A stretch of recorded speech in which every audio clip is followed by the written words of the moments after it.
Bismillahirrahmanirrahim. Assalamualaikum warahmatullahi wabarakatuh. Selamat datang. Ketemu lagi saya Zaza. Kali ini Zaza bersama suami. Melewati makanan di sini. Menjamu Syara untuk buka puasa di sini. Di situ. Lepas tu sebelah kami jamu Syara ni, iaitu ada jualan bunga api berlesen. Iaitu di hari raya. Di sana. Sebelah sana. Sambil jamu Syara, sambil tu boleh lihat-lihat bunga api tadi juga. Tapi dia berlesen ya. Bunga api dia berlesen. Maknanya siapa yang suka nak membeli bunga api bolehlah datang ke sana. Kita bawa ke sana sikit. Tapi dekat kereta tu boleh nampak. Bunyi suasana burung. Tu. Bunga api berlesen. Suasana burung. Berkicauan. Di waktu maghrib, waktu buka puasa, mungkin mereka dah pulang ke sarangnya. Okeylah.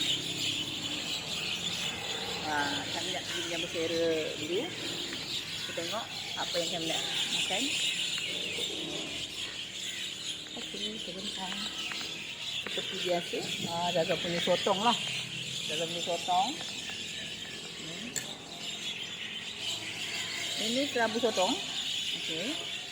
Lepas tu, hari ni tadi tanya air warna biru, dia tak ada. Jadi Zaza minum air tu kepada Zaza, iaitu Syara susu. Okay. Macam suami dia makan.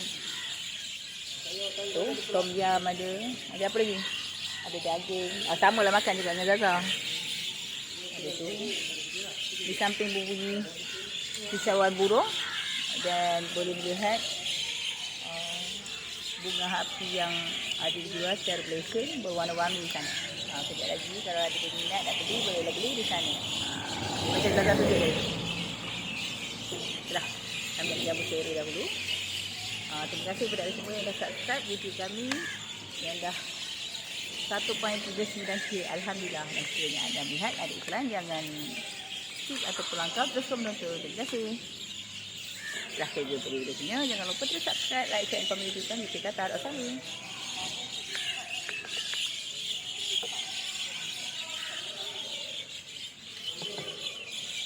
Kita makan.